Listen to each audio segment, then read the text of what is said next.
ও এখন আমাকে বলছে যেন I will stay here. This is another problem. কারণ ভালোবাসা এবং আমার দেশ, আমি সবসময় আমার দেশের আমার মেয়েদেরকে সবসময় ভালো জিনিসটাই বোঝানোর চেষ্টা করি। No negative nothing, always positive. তো ওখানে যারা অন্য বাঙালিরা আছে, আপনাকে অনুষ্ঠান মানে বিভিন্ন, আমরা অনেক সময় অনেক বাঙালির সাথে কথা বলি যারা বিভিন্ন জায়গাতে আছেন, এবং তারা বলে যে সব অনুষ্ঠানগুলো তারা পালন করে, পহেলা বৈশাখ তারা পালন করে, সবার মধ্যে ওই কাজগুলো করে। তো আপনারাও কি সেরকম করে? হ্যাঁ, আমাদের লস অ্যাঞ্জেলসে আমাদের বেশ সব অনুষ্ঠানগুলোই হয়। চিতাপিঠা থেকে শুরু করে, পিঠা পার্টি থেকে শুরু করে, বিজয় দিবস, স্বাধীনতা, এবং সবচাইতে আনন্দ হবেন মানে জেনে যে আমেরিকার মতো জায়গায় খুব খুশির আনন্দ যে লস অ্যাঞ্জেলসে ভারমন্ট 3rd কর্নারে লিটল বাংলাদেশ একটা সাইনবোর্ড লাগিয়েছে। আমাদের জন্য কত গর্বের বিষয়। সবাই তো জানে যে ইন্টারনেটে দেখলেই দেখে যে দুর্নীতির দায়ে বাংলাদেশ মানে অনেক উপরে রয়েছে, তবে না, আমাদের ভালো কাজের জন্য, আমাদের দেশের মানুষগুলোর মানে ওখানকার স্থানীয় মানুষগুলোর প্রচেষ্টায় এবং সত্যি সুন্দর একটা এখন লিটল বাংলাদেশ সাইনবোর্ড দিয়েছে। সেখানে মানে বেশিরভাগ বাঙালিরাই থাকে, হ্যাঁ, সব ওই বাঙালি পাড়া, ওখানে বাঙালি পাড়া, এবং সরকারি পর্যায়ে ওরা স্বীকৃতি দিয়েছে। এটা আমাদের প্রাউডের বিষয় আর কি, তাই না? এটা ছোট বাংলাদেশ, কেউ চেনেই না, অথচ আমেরিকার মতো জায়গায় একটা স্ট্রিটের নাম, একটা রাস্তার নাম, হ্যাঁ, লিটল বাংলাদেশ। জানতে পেরে ভালো লাগলো, পৃথিবীর অন্য দেশে তো এটা আছে। আচ্ছা, আপনি আমাদের অনুষ্ঠানের মাধ্যমে একবার প্রয়াত অভিনেতা লালু ভাই, ওনাকে সাহায্য পাঠিয়েছিলেন। আমরা সবাই তখন খুবই অ্যাপ্রিশিয়েট, শিল্পীরাও খুবই ভালো লেগেছে যে আপনি সুদূর প্রবাস থেকে তার জন্য সাহায্য পাঠিয়েছিলেন। তার তখন তার বেশ কাজেও লেগেছিল।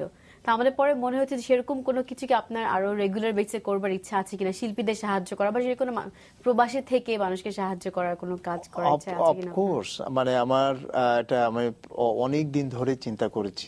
আসলে আমরা একটা গরিব দেশের মানুষ, তাই না? আমাদের বাংলাদেশিরা বিদেশে যারা, not only for America, other country they are living, হ্যাঁ, বিভিন্ন দেশে আছে। বিশ্বাস করুন, তারা হাই লেভেলে চাকরি থেকে শুরু করে খুব ভালো আছে।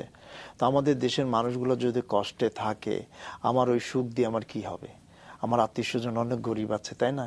আমি যদি হেল্প করতে পারি, why not? That is my question. তো লালু ভাই আমার খুব প্রিয় মানুষ ছিল, একসঙ্গে টিম ওয়ার্ক করেছি, যদি কিছু মনে না করেন অনুষ্ঠানে। হ্যাঁ।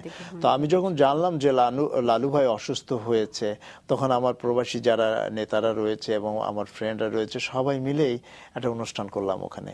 আমি অনেকদিন পরে স্টেজে উঠেছিলাম।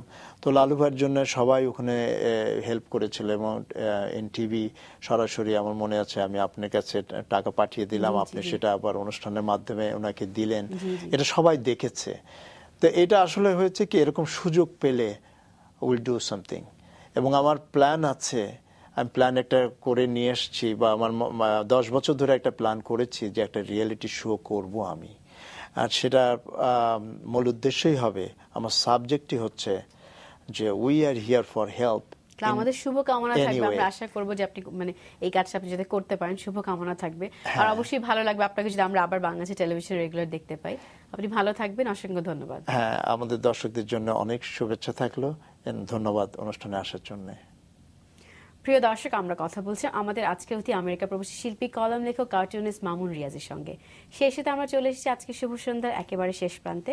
চিঠি লিখে আপনি আমাদের সাথে যোগাযোগ করতে পারেন এই ঠিকানায়। প্রযোজক শুভ সন্ধ্যা, এনটিভি বিএসসি ভবন, 102 কাজী নজরুল ইসলাম এভিনিউ, 7 তলা, কারওয়ান বাজার, ঢাকা 1215, ফ্যাক্স নাম্বার 91433867। আমাদের ইমেল অ্যাড্রেস শুভসন্ধ্যা@ntvd.com। আজ এখানে শেষ করছি, সবাই ভালো থাকবেন।